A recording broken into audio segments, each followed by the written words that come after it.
Good morning, children. How are you? I hope you enjoyed the festival of Deepavali and now you are ready for the study. Are you ready now? Okay. Children, today we are going to start the chapter 8, The Visitor.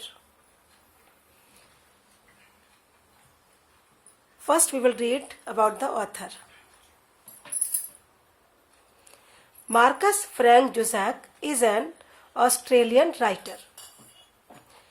He is best known for the book Thief and The Messenger, two novels for young adult which became international bestsellers.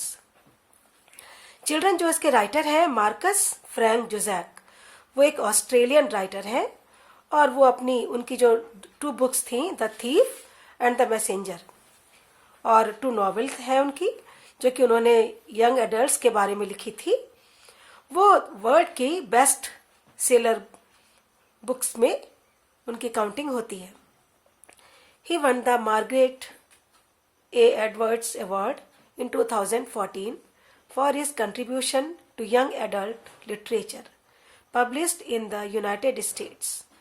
और उन्होंने Margaret ए Edward award भी उन्होंने win किया 2014 में, जिसमें कि उन्होंने young adults के बारे में लिखा था, यंग एडल्ट्स लिटरेचर के बारे में लिखा था और जो कि यूएसए में पब्लिश हुआ था. तो let us start the chapter the visitor. This story is set in Germany during world war second. You know, Second World War continued from 1939 to 1945.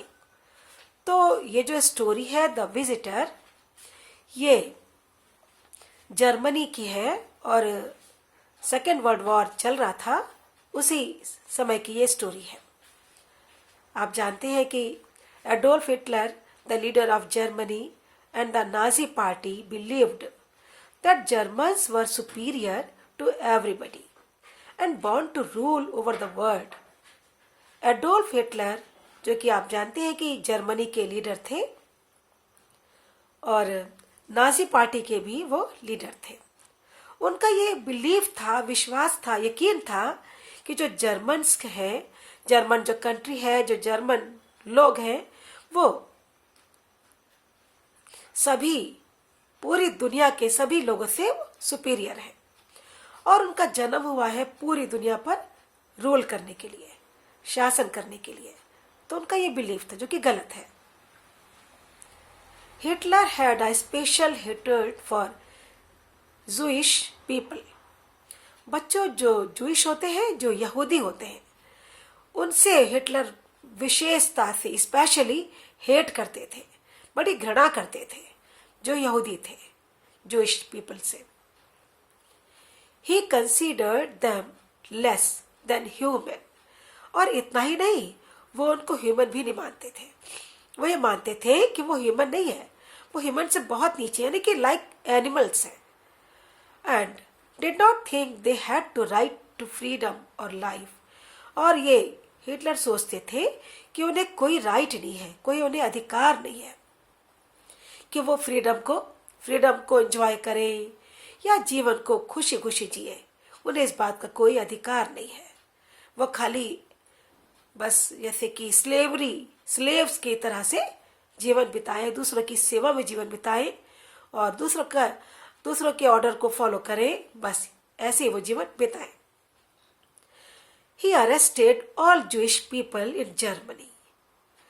तो इसीलिए उसने जर्मन में जितने भी यहूदी थे उन सभी को अरेस्ट कर लिया and imprison them in concentration camps.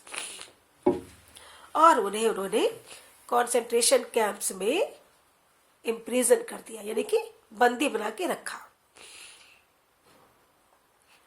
Where they were often tortured and killed.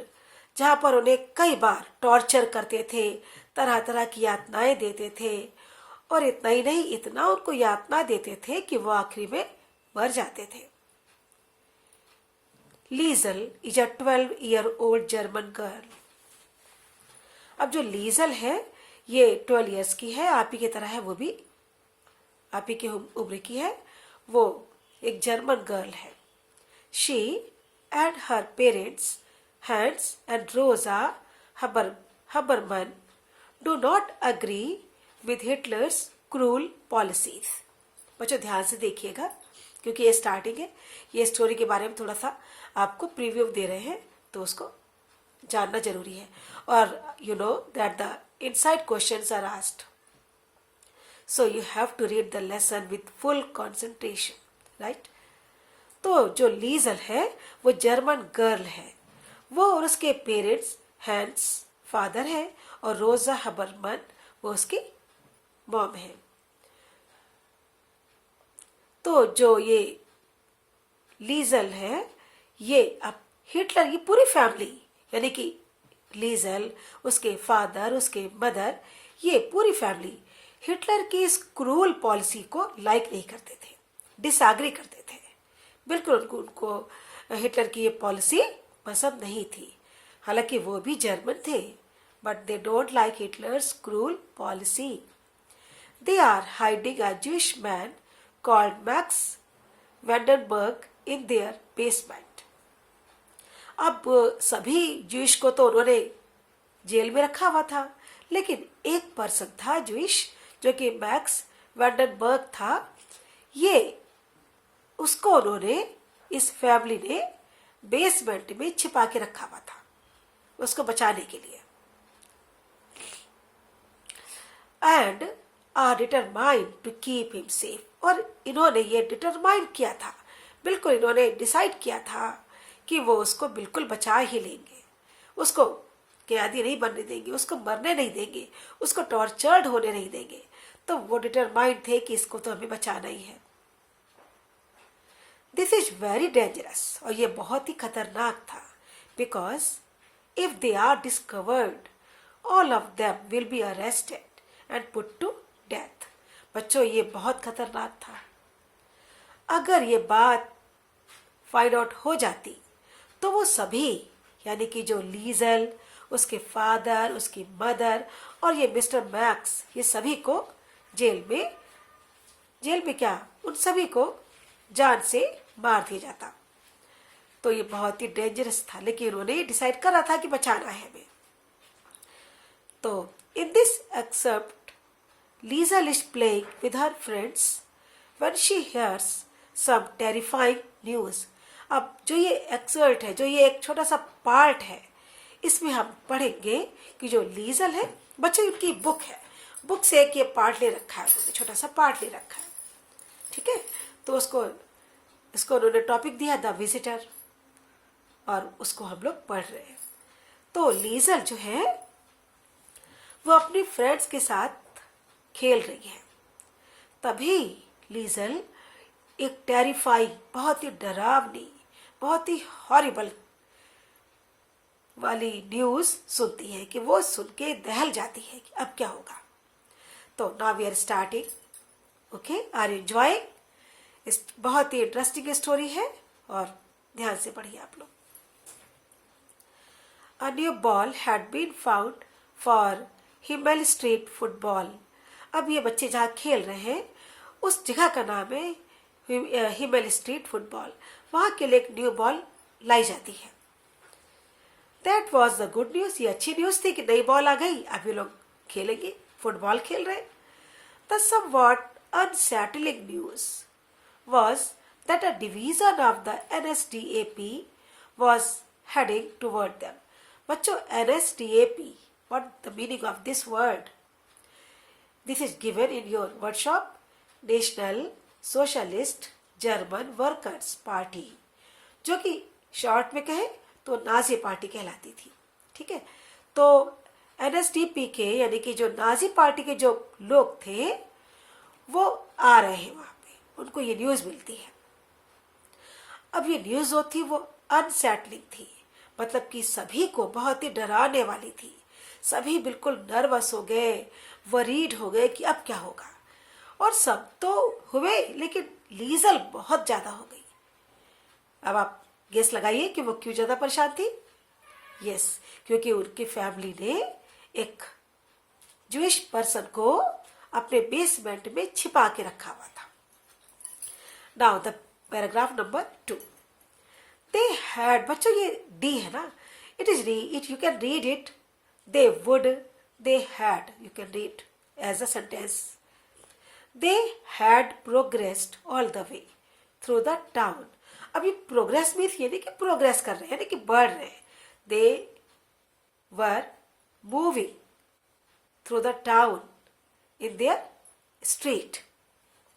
तो जो नाजी पार्टी के जो लोग थे वो टाउन से होते हुए उनकी स्ट्रीट बाय स्ट्रीट, एक स्ट्रीट से दूसरे स्ट्रीट में होते हुए, हाउस बाय हाउस, एक घर से दूसरे घर को होते हुए वो आगे बढ़ रहे थे.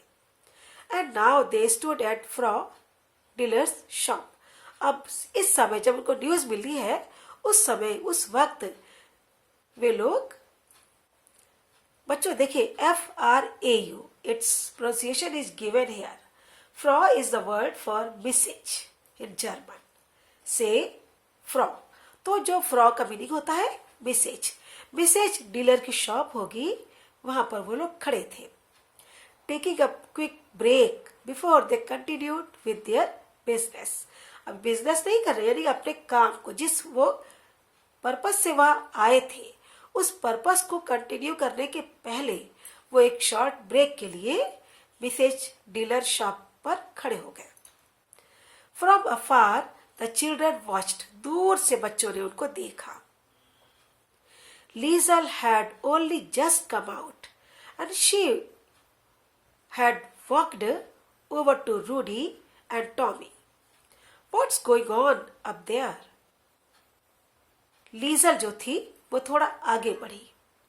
पूरी एक टीम थी बच्चों की, एक क्राउड था छोटा सा, उनमें से लीजल आगे बढ़ी और वो रूडी और टॉमी की ओर गई और उसने पूछा what's going on up there. वहां पे क्या हो रहा है, वे जो लोग आए हैं वो लोग वहां पे क्या कर रहे हैं. Rudy put his hand in his pocket. Rudy बिल्कुल बेपरवाह था, बिंदास. उसने कहा, अपने हैंड्स को पॉकेट में डाल के उसने कहा, the party. Which party? The Nazi party. They are checking all the houses and apartment blocks. वे लोग जो नाजी पार्टी के लोग हैं वो सभी घरों को चेक कर रहे हैं, सभी अपार्टमेंट्स को, सभी के घरों में जो ब्लॉक्स हैं, जो बेसमेंट है, यानी कि थॉरली वो चेकिंग कर रहे हैं हर घर की. Instant dryness seized the interior of Liesel's mouth. देखिए इसका पूरा मीनिंग यहाँ पे दिया है कि सुन के कभी होता है ना, डर लग जाता है तो मुंह सूख जाता है, तो यहाँ पे कुछ ऐसे ही हुआ. Liesel mouth turned dry immediately on hearing something that made her feel scared and panicked.